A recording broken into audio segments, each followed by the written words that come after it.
in a couple of moments. I need to read my dua before I start. And then I will let people in.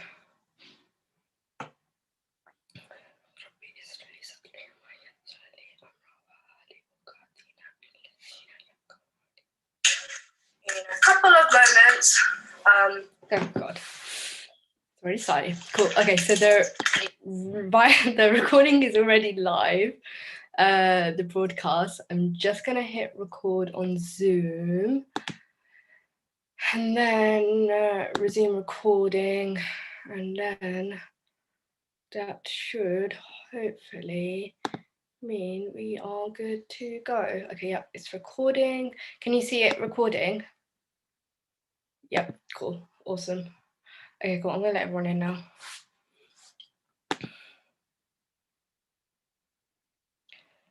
Hey, Assalamualaikum, welcome. We will start soon.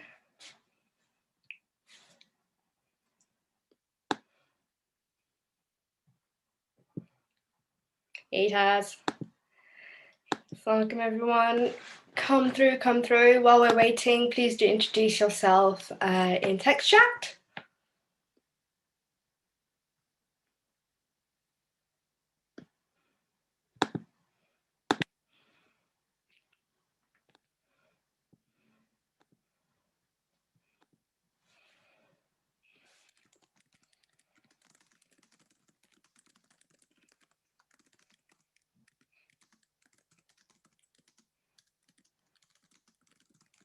Assalamualaikum, Nafisa.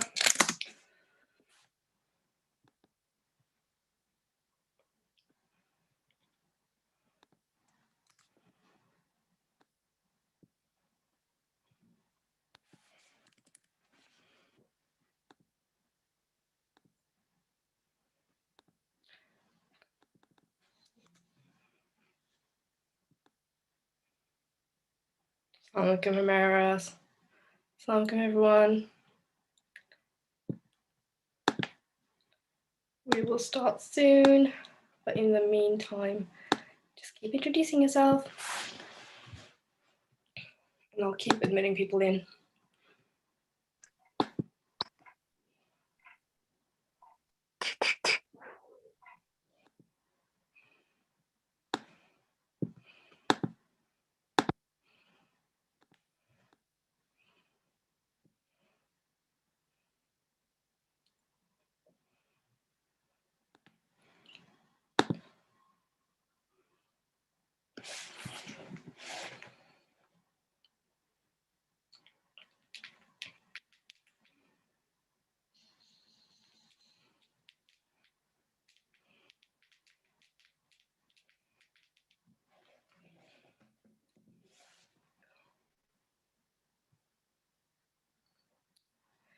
Cool, nice to have a minute. What department?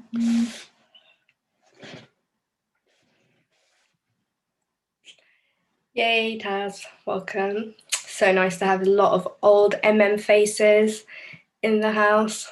I really wish this was all in person with our halal pizza that we used to have. Sadaf, really good to have you. Assalamualaikum, Saeed. Yep, you're definitely part of our global community for sure. It's been a real pleasure to have you as part of it.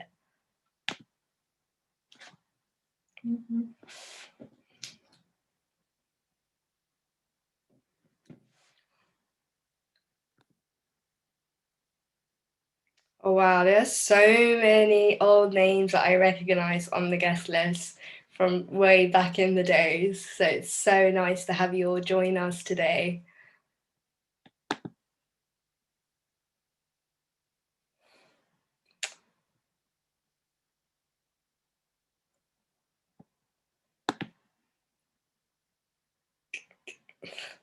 Yep, Nafisa, I remember it very well. You come into our first event and then, yeah, sitting on the panel, and the rest is history.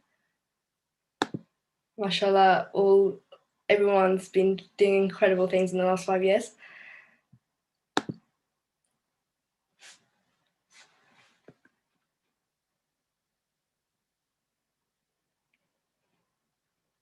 Cool. We'll give it a couple more minutes before we kick off, but I can see that, yeah, people are just coming in, which is great.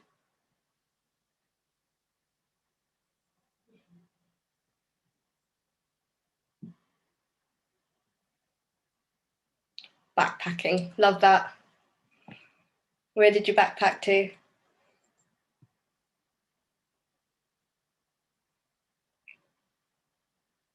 Welcome. Safe.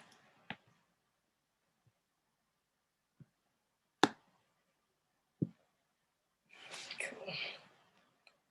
All right. I think we should probably get going since it's already 10 past. Yasmin, over to you to keep admitting people as they come in. But yeah, I think it's a good time to get going. Brilliant. Assalamu alaikum, everyone. It's such, oh wow. It's been 5 years, I guess, since has been founded. It's so great to have you all here. Albeit virtually, it would have been great to have this party in person with halal pizza like we used to back in the days. But, you know, when it's safe to do so, you bet we shall be doing that. So just a quick run through today. The agenda is, so basically, yeah, so what we're going to do is I'll talk a bit about the story of and our 5-year impact report, what we've kind of been up to since then. We'll then have some words from the community. I'm just going to get rid of the chat. Yeah, we'll have some words from the community. And then there will be, hopefully Mohsen is here, will be joining us from IFG, and there'll be a pre-Ramadan talk on gratitude, since Ramadan shall be beginning next week, inshallah. And then in style, but virtually, we'll do breakout rooms so you can kind of discuss gratitude and your Ramadan goals before wrapping up before Maghrib. So yeah, thank you so much for joining today. And then, yeah, we will just take it from there. Apologies, I'm just making sure that my team have co-host privileges as well. I can see my, okay, cool. Hopefully that should fix the issue. Brilliant. Okay, cool. All right, let's do this. So I guess let's go back to 2016.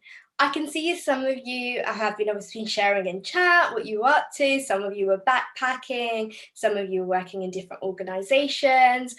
I guess a lot's happened, right, over those last 5 years. We had the Rio Olympics. Pokemon Go took over our summer. Muhammad Ali passed away that year.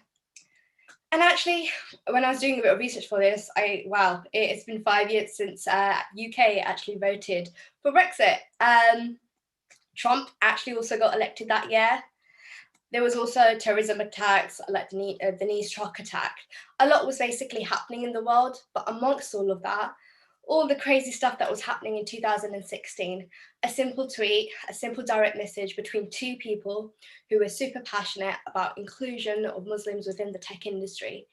I received this Twitter message from Murtaza, and we basically started this whole conversation about what it was like to be Muslims working in the technology industry. We connected, sharing our concerns, our ideas about the need to create a tech meetup, a Muslim tech meetup, share ideas and kind of collaborate.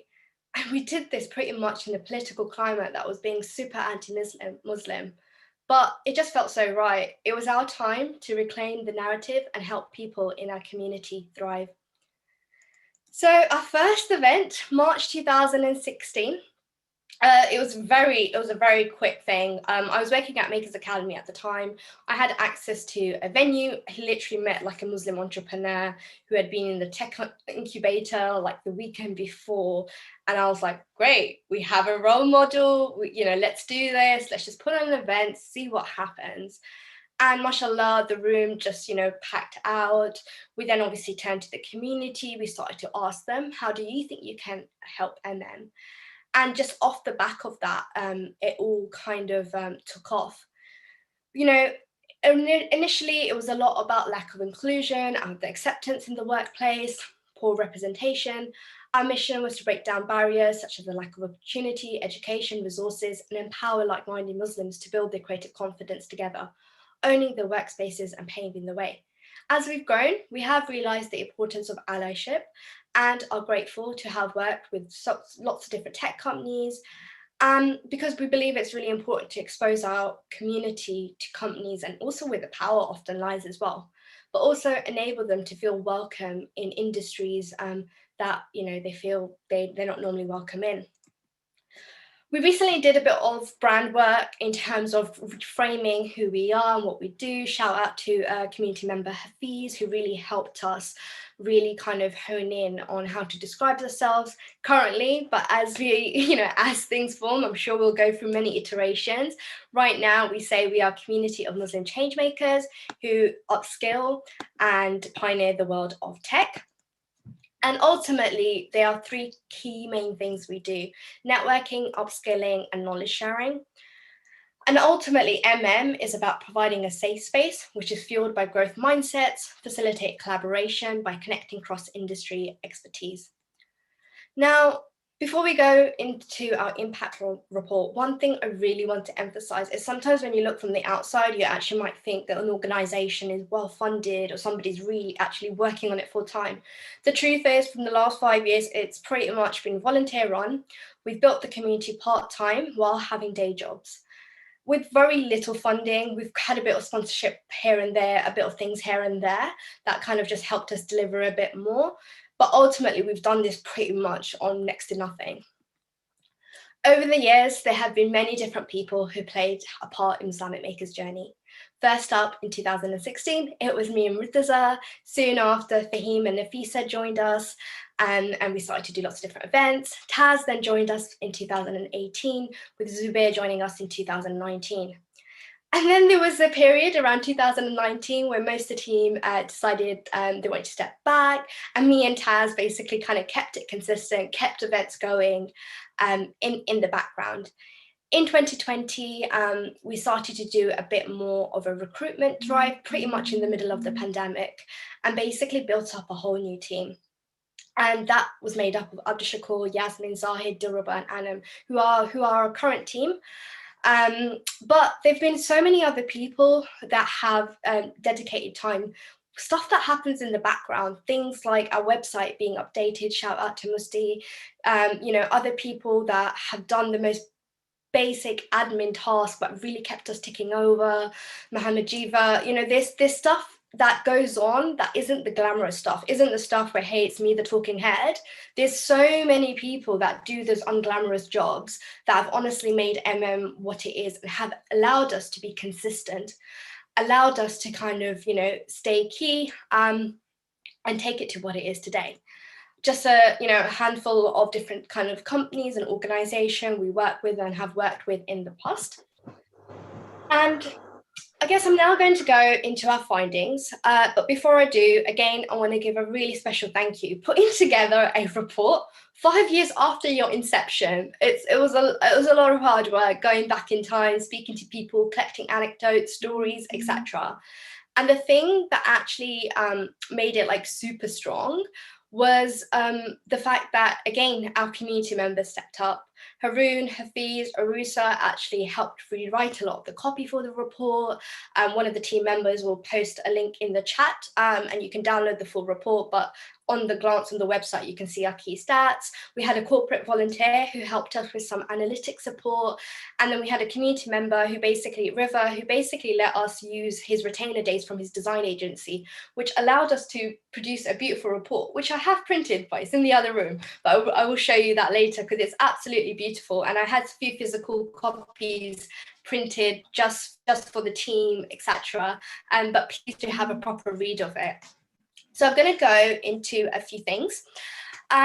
So what have we achieved? Wow, mashallah, alhamdulillah, there's been a lot. You know, at a glance, there's been like 35 or so events. We've had over 3,000 different people RSVP to our events, and events have been broken into all sorts. We've had 85 plus speakers across the 5 years that have took the mic and spoken into the Muslamic makers community. Some of the things have included, you know, back in 2016, we had it in conversation with Onfido, which was founded by some Muslim brothers. And actually this company is on its way to IPO. So we actually gave our community access to a company that is like literally like massive now on the London tech scene. We did panel events, things like Tech for Good, diversity in fintech, breaking into tech, again, in conversations with entrepreneurs, innovating in public services, and also recently, well, a year ago, did a hackathon with our brother community, Dean developers. So yes, events, sometimes people just think it's just a bunch of people getting together, etc. But actually, there's impact that does happen off the back of these events, real stories that lead to actually lives getting changed.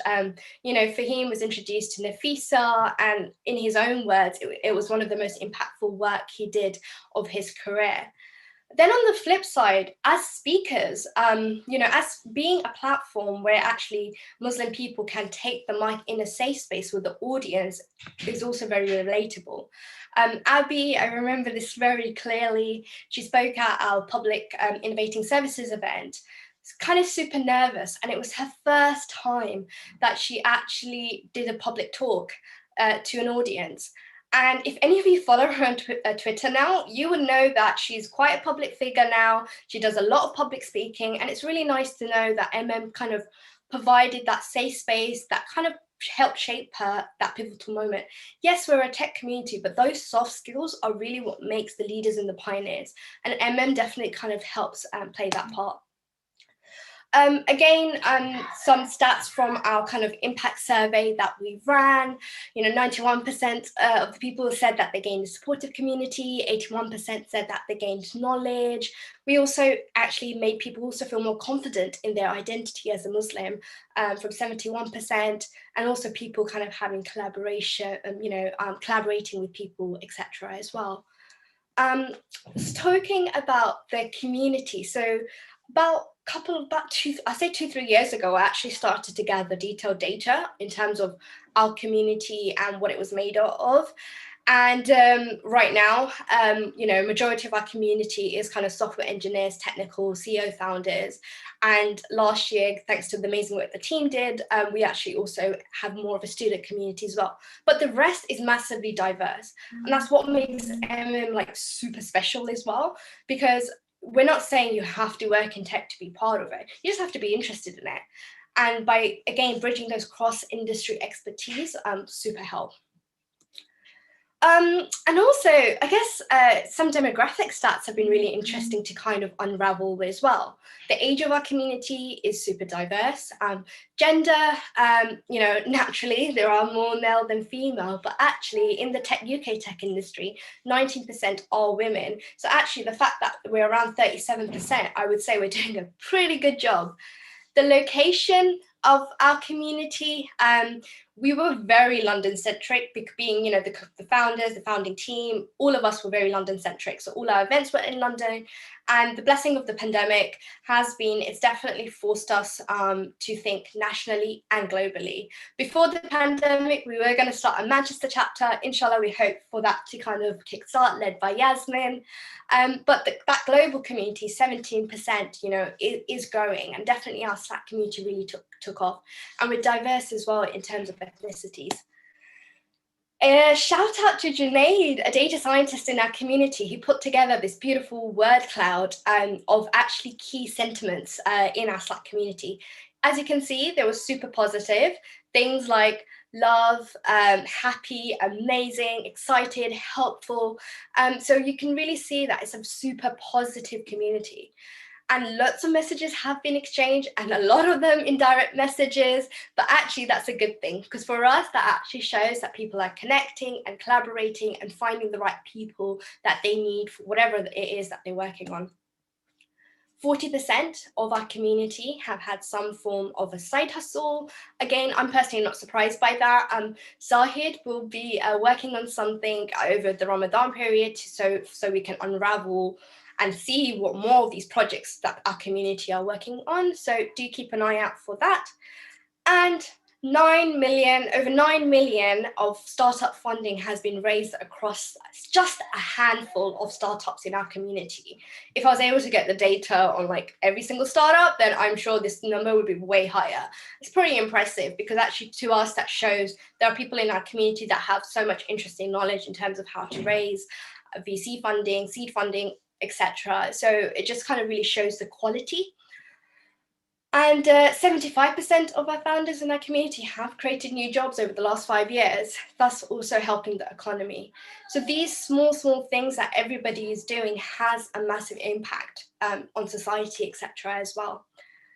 Talking about job creation, Zubair and Ibrahim from IFG connected through our Slack. Zubair was in the process of setting up his new business, and he was coming up with this whole no-code agency. Do check out his YouTube talk that he did at the last event on our YouTube channel.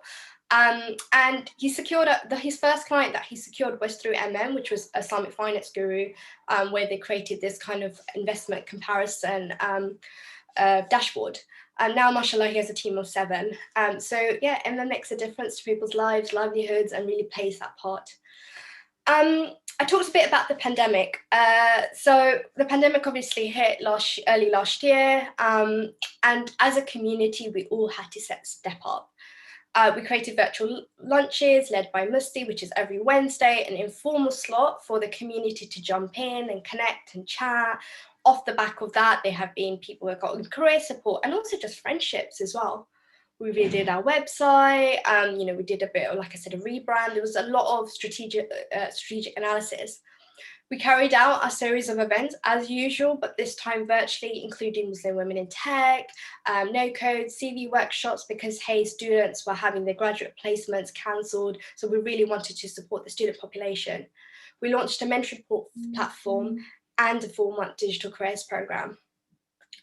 Mentorpreneur, not the most user-friendly product, but actually, again, a very simple product that made a difference. We basically asked our community to open up their diaries using Calendly. We created a very simple 1-page site where you can literally read a profile and book a slot with people. We are actually going to do this product properly. So if you're interested in actually helping to build this product, do reach out to Yasmin, because we definitely want to make it a better experience.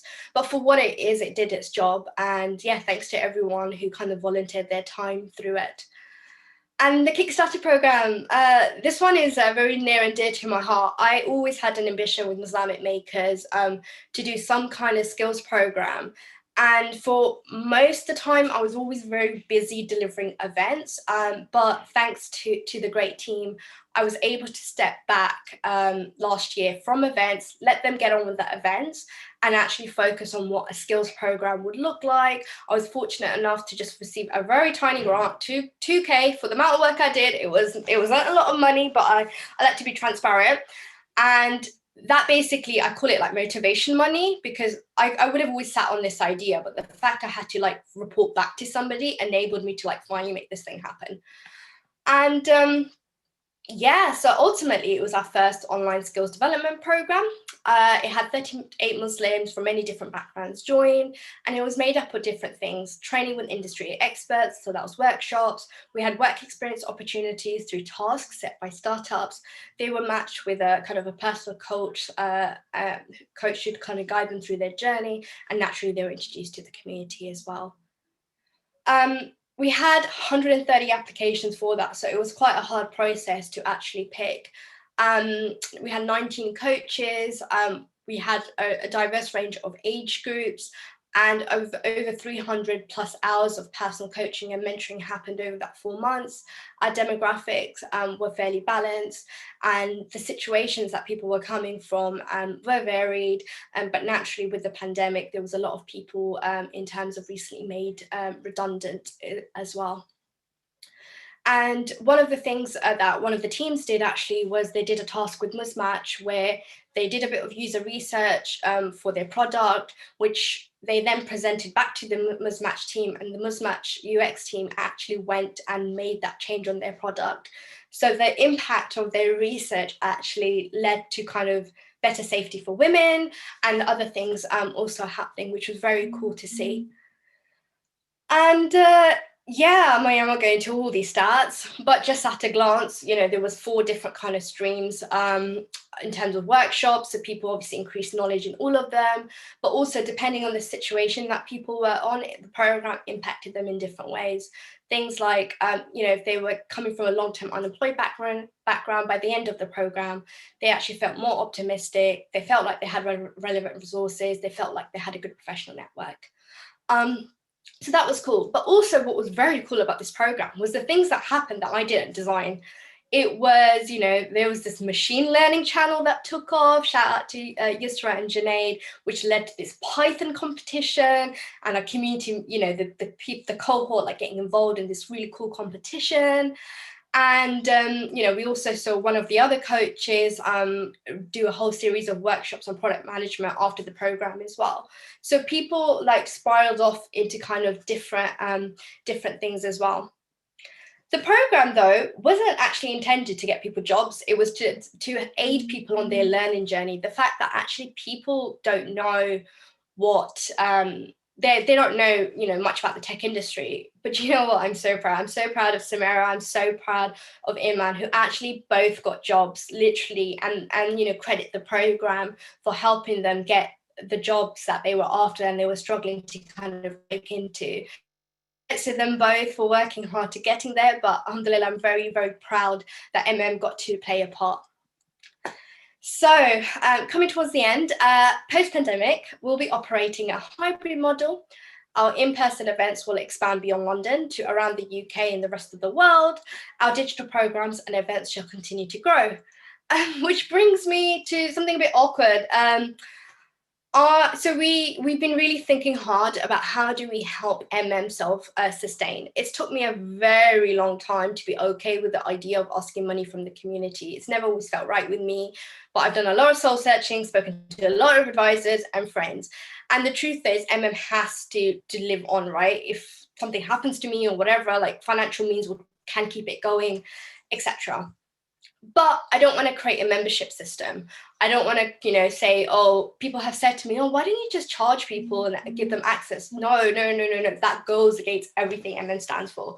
However, I recognize there is a segment of our community that have good disposable income. There are people in our community who, have got business deals out of it, who have got jobs out of it. And actually, this could be a way for them to also give back, also be an active ally in supporting our community.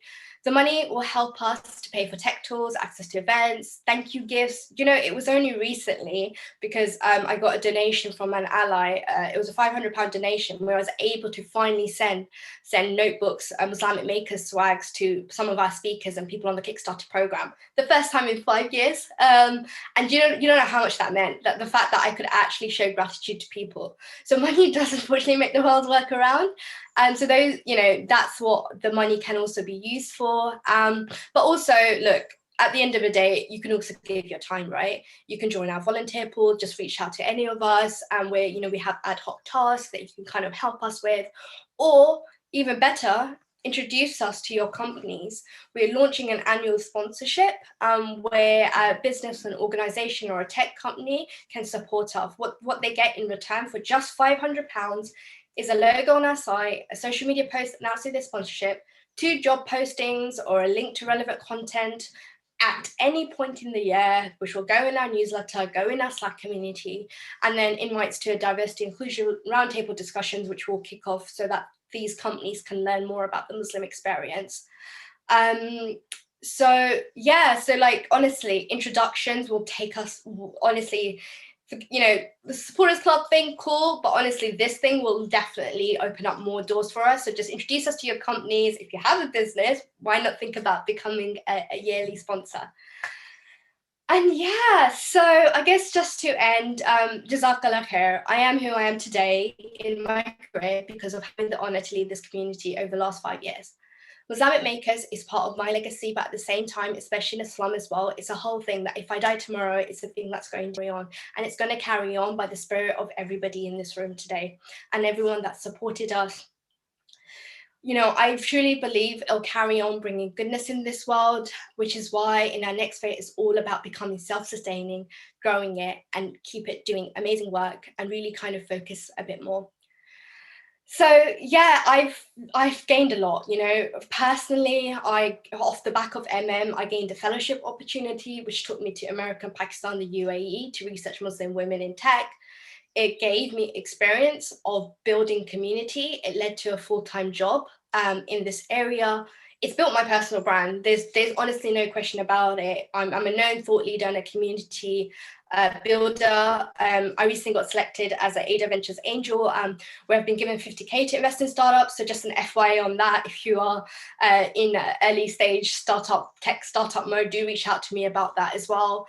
But ultimately, it's given me friends, big friends who truly believe in everything that we're doing and a community, but also endless barakah and blessing. So yeah, I know I rabbited on, but honestly, this feels like the first time I really properly have spoken about MM's work. We're not the loudest on social media. We don't have the biggest of followings. But, you know, we do small things here and there that have lasting impacts on people's lives. And inshallah, I really hope to be here 5 years from now. So yeah, I was 24, you know, when we first started it, hitting 30 soon. Life's so very different. But alhamdulillah, yeah, for being part of this journey. And yeah, Jazakallah khair for taking part. I'm going to hand it over to Murtaza, one of the original co-founders, to also say a few words. So thank you. Thank you, everyone, for listening. Assalamu alaikum. Thanks, Arfa. Really well delivered, as always. Yeah, I guess for some of you that don't know me, my name is Murtaza, and yeah, just over 5 years ago, I helped Arfa to start Muslamic Makers. So I recently had a chat with her, and you know, she kind of reached out and said, you know, do you want to say something at the 5-year event? So I was like, well, 5 years, can't believe it, right? Just time completely flies, and this past year, it's funny, I don't even know where the time's gone. So I remember back in the day reaching out specifically. Come here. I remember specifically reaching out to Arfa to talk about the experiences like we were facing, being like the only Muslim people in our workspaces, and we had like we'd find ourselves in careers like in the tech world, and had very similar kind of stories to share, the kinds of things that, you know, you've all experienced, are experiencing, or are probably going to experience at some point. Awkward, comical stuff like, you know, constantly dodging Friday drinks, having to answer the yearly kind of like, yeah, not even water conversation. But we also spoke about like the kind of deeper things just around like confidence and imposter syndrome, representation. And I think what was clear for us is like we weren't the only ones struggling with things. And this is like true in any kind of thing. It's true in like a product sense of things. It's true in a design sense of things. Like if you find yourself struggling with something, the chances are that there's a community out there just like you who's struggling with a similar thing. And it's about finding and connecting with those people. So like what started out as kind of a as like an events-based thing is kind of like gradually kind of morphed into something which is all about nurturing, skills building, inspiring, collectivizing. And it's amazing to see just the impact of everyone's kind of energy and time. And yeah, just when we were speaking, like I was trying to reflect a little bit on like what this community means to me. I'm over the past kind of couple of years, I've been a bit quieter on the kind of helping out front. I've taken a bit more of a backseat as other things in my life have happened, and it's honestly been amazing. And I can honestly say that like I think that point around like the community changing people's lives, like it sounds super cringy, but I'm not a cringy person. I'm allergic to cringe, but I can say it's 100% true. Like it's considerably affected my my life. And it's only when I've contemplated and reflected on it have I kind of realized. And it's funny because it's always in small ways until you realize it's in a big way. So like, you know, the fact that I can, I've kind of had the opportunity to coach and mentor. I've been able to have a safe space to share ideas and ask for feedback on things. Being able to, these kind of things all allow you to contribute to like changing a landscape which initially kind of feels inaccessible. And yeah, just the fact that I can refer people, like actively diversify every recruitment pipeline that I have influence over, like every job that I join, I'm straight on that referral channel looking for careers. And the fact that I can actually refer people who will get the job as well. It's not like I'm just trying to make up numbers. It's high quality people who 100% deserve to have their chance in these recruitment pipelines, but may not have the confidence or access to those roles. The fact that, you know, when I joined the job recently, I got a DM. You know, I'm literally joining this place remotely, never been to the office. I still don't know where the office is to this day. And you know, I get a DM from somebody saying, "Oh, Assalamu alaikum, yeah, I recognize your name from this group Islamic Makers." And I was like, that's crazy. You know, that's kind of that's it feels small, but it's big. And yeah, I think the more that the network grows, both in quantity and quality, like the realer it will feel. Everything feels small until it feels big. And there's a word for that. That word is impact. And so I want to, you know, give a big shout out to everybody who's kind of collaborated and put their time and energy into creating this impact report, because it's a super valuable asset. It's a milestone and a kind of it's a benchmark for this community to be able to kind of take stock and quantify like what it is that this community like does. So yeah, the kind of last thing I want to say is ultimately I just want to say like thank you, like, you know, thank you to everybody. Thank you specifically to Arfa for everything you do for the community, the leadership that you have kind of continually grow into. Thank you to all the old school organizers, the new school organizers, the people who are just on the Slack channels, people who don't even necessarily feel like they need to say much but are still part of this community and helping in all sorts of ways, whether that's like contributing to initiatives or just remembering us in your prayers as well. Like everything counts, right? So yeah, I don't want to reel off a long list of names like a wedding or something, but I just want to say specifically thank you to everybody. You kind of give life to the community, and this is all about you.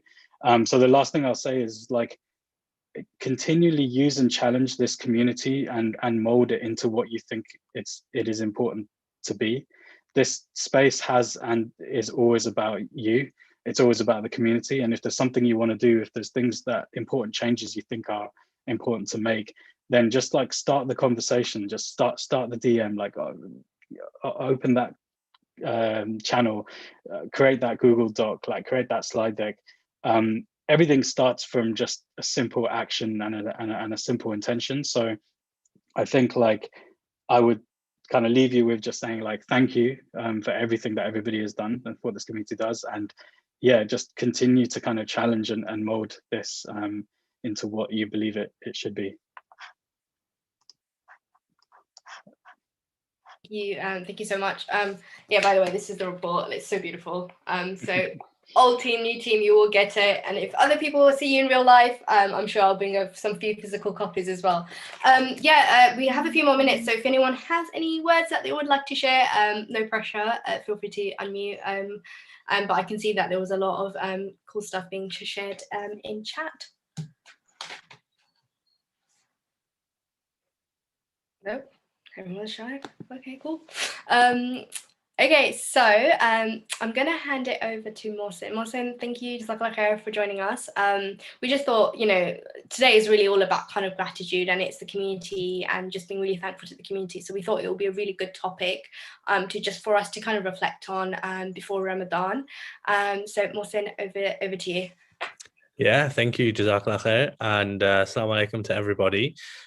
So I think Ibrahim was supposed to originally do this, but unfortunately he's had a bit of an emergency. So he's asked me to step in, to which my reaction was, I'm the last person that should be giving me any sort of reminder, but give it nonetheless, I will. So I didn't really want this to be a classic kind of preachy kind of reminder. Oh, by the way, sorry, I should introduce myself. I'm Mohsin, one of the co-founders of Islamic Finance Guru. So yeah, like I didn't want it to be a preachy kind of reminder, because nobody really needs that. And I thought instead that it'd be good if I just kind of shared some thinking, I guess, that I've had the opportunity to do, because I knew that I'd be coming onto this. So it's good chance for me to do some thinking. And yeah, it'd be great if you guys could contribute, in the chat and stuff like that, because this reminder is I'm basically doing it for me in a selfish way, and you guys are here to hear it along with me. So yeah, as Arfa was saying, the kind of theme, I guess, is around gratefulness and thankfulness. And I was reading Surah Namal just before I came on, and there are two like really really interesting points of gratefulness. So Surah Namal is one where the Prophet Sulaiman alayhi salam is featured heavily in it. And there were two really, really interesting moments that I thought I'd share, where the concept of thankfulness and shukr actually comes out. So one is where when Sulaiman alayhi salam and his army are they're marching through, and in the Quran it talks about how the ants, one of the ants kind of like cries out to the rest of her group, to say, Suleiman and his army are coming along, and let's get back in. The reaction to that is really interesting. So Suleiman alayhi salam at that point, in the Quran says that he smiles, and he makes a dua to Allah, that oh Allah, make me thankful for your favors, which is a really really interesting moment, which I'll come on to when I've given you the second bit. And the second part where it's interesting is where the Sulaiman alayhi salam asks his creatures to bring the throne, and they bring it. And Sulaiman alayhi salam, at that point, his reaction is basically that this is essentially a test from Allah subhanahu wa ta'ala to test whether I would be grateful or ungrateful. And in the Arabic, it's it's talking about shukr and kufr as opposites, and again we'll kind of come on to that. So I thought those were like two really really interesting moments, because if you take a step back, what's really going on here is that whenever Sulaiman alayhi salam has like has a moment that kind of expresses how much power Allah has actually given him, his first reaction is to think about shukr.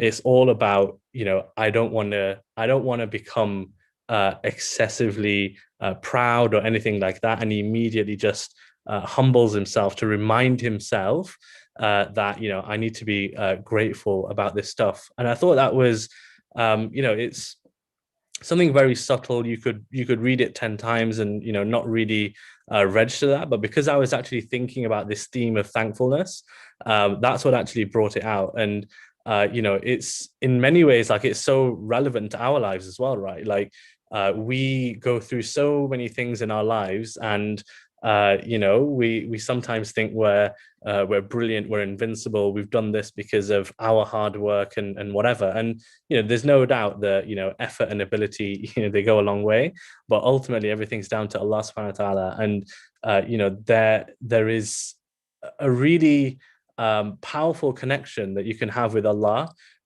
if you actually just embed gratefulness and shukr into your life in that way. So I thought I'd just share, Sulaiman alayhi salam's words, because who better really to talk about other than our prophets. And I just wanted to also take that example and apply it to our lives, and just have a think about Ramadan, right? Because Ramadan, alhamdulillah, is around the corner, and I pray that we all get there. We all make Ramadan. And if we think about Ramadan, it's fundamentally got within it this kind of spirit of thankfulness, right? We fast, and we do all of these the night prayers, and Ramadan it's a struggle, and Allah has obviously he's made it that way for a reason. And I think that part of that reason has to be about inculcating thankfulness within us. And if Allah has designed something so that it creates an element of gratitude within us, surely he must be doing that, because that thankfulness within us is a way of us getting close to him. So if through our fasting, our prayers, our whatever, that is creating within us elements of thankfulness to Allah, it is that thankfulness that will get us, inshallah, closer to Allah, if we actually properly are thankful, and if we are properly, reflectful of that thankfulness. So I wanted to end, and this is where I'll invite contributions as well, because I think we can kind of add to this list. But I was thinking of ways, like just super practical ways of how we can be thankful, or how we can bring about that spirit of thankfulness in ourselves. And I've got some jotted down here, which I just made a quick list before I came on. And yeah, like feel free to just stick it in the chat and stuff if you guys have got good tips as well. So the first one that I thought of was, and I, to my shame, as you get busier and as you start having kids and family and this, that, the other, I will, openly admit that the quality of my salah has like gone down. And specifically, like one thing that, to be honest, I didn't even like register this until recently, that I no longer like sit down after salah and just think or reflect and all that kind of thing. And it's encouraged that we kind of sit after salah and do our tasbih and all that kind of thing. So this is just a reminder to myself first and foremost that that is a habit to get back into. But really importantly, actually spend that time in a quality way. Sometimes we're also on autopilot. You can do your tasbih, but it's on complete autopilot. But actually, if you say your alhamdulillah with like proper sincerity and thought, I'm very confident that would go a long way, for all our spirituality, inshallah. So that was the first thing I thought about.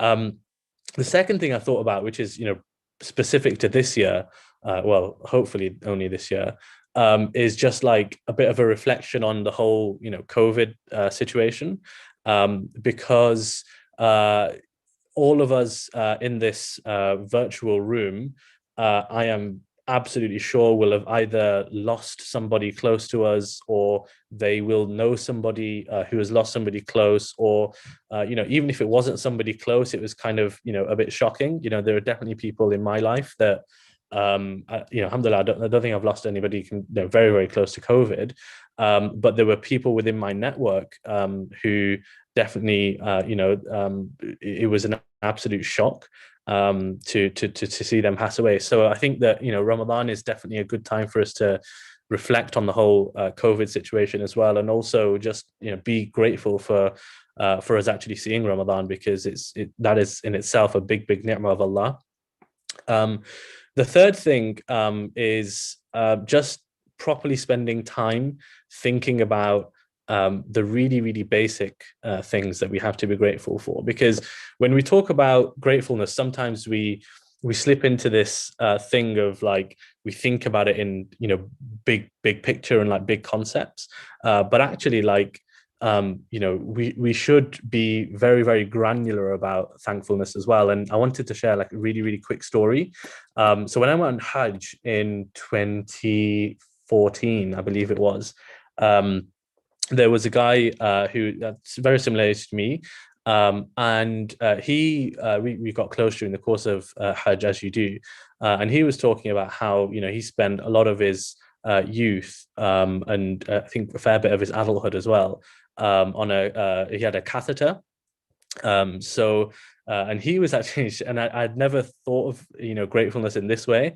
But he told me that he's like, you know, Austin, the first time that I could actually, you know, urinate properly, like you don't understand, like as soon as I got out of the toilet, I was like, you know, basically like doing sujood. And you know, we should think about that. You know, that's like a really in many ways it's like a base example, but you know, in many ways it's an important example, because the most simple things that we have are the things that we should be most grateful for. So definitely, you know, I'm inshallah going to be taking a bit of time to just properly think about that. You know, the things in our everyday lives that we need to be grateful for. And just a few kind of last points from me. One is just around family. I know I'm guilty of probably not giving them enough time, frankly. I think in particular, probably my parents. And, you know, for those of us who have lost parents, you'll be, you know, this will strike very, very close with you. But for me, alhamdulillah, both my parents are still alive. And I know that there is a duty on us to make the most of that. And for those whose parents or individual parents who have passed away, there's like a big duty on us to, you know, spend time doing things that we can do for them. So I would definitely, you know, encourage that, and inshallah I'll be acting on that as well. And if it's not parents as well, I think the other thing I'm guilty of is probably, you know, other loved ones, you know, my wife and my kids. So definitely that, you know, this is a very, very Islamic thing to be spending time with them. And we should use Ramadan to be grateful for, you know, those that we have around us that care for us. And you know, they genuinely are looking out for us. You know, I read something quite interesting. It's just like a random, I think it's like an Instagram or something, and the post was just you know when somebody cares for you because like the first question they ask you is, have you eaten? And you know, that's so powerful, right? You know, how many, you know, I'm sure our mothers have asked that, our wives or our husbands you know, have asked that question. But we should like properly take time out and have a think about you know, those that really care for us and give that time back as well. And the very last point around gratefulness is quite an obvious one, but I think an important one, just around charity. And increasing charity, as we all tend to do during Ramadan. We think of that in monetary ways, but I want to encourage you all to, and myself, to think about charity in kind of non-traditional ways. So, you know, Arfa was talking about Muslamic makers. This isn't like deliberate, by the way. Arfa was talking about Muslamic makers before, and you know, the contributions and things like that. You know, these are like charitable things if you do them with the right intention. And often, you know, it's not just monetary as well. You know, not all of us have money that we can contribute to charity, but we do have skills, and we do have time, and we do have resources, and we do have connections, and like all these other things that we can give as well. So we should be generous with that as well, inshallah. So I can see some comments coming through, which I'll read through. One of them looks quite long, so I'll read it, you know, not live. But thank you to everyone who's commented. And yeah, I hope this has been of benefit. It's been beneficial to me. So if any of you have taken benefit, then that's a bonus. For that really, really good story and the reminder. It's definitely a benefit to myself, yourself, and I'm sure everybody that's on this call and is tuned in. So to be honest, we're kind of coming to the end of like the kind of talky part, but we always like just giving people an opportunity to kind of connect and network. So we're going to basically set up breakout rooms. So if you want to stick around to 7:30, we'll just finish before Maghrib. We'll do like 2 or 3 10-minute breakout rooms in small groups of 4 to 5 people. So you can actually reflect on gratitude, talk about your Ramadan goals, and yeah, anything else that you may want to chat about. But yeah, I just want to say again, thank you as everyone for tuning in, listen to me ramble on about Muslamic makers. Jazakallah khair for all your support over the last 5 years. And yeah, I will now kind of set up the breakout rooms for anybody that would like to stick along. And Mohsin, thank you so much as well for your kind words. Cool. Right, I'll do breakout rooms for whoever's sticking around now. I'm going to just stop from the recordings.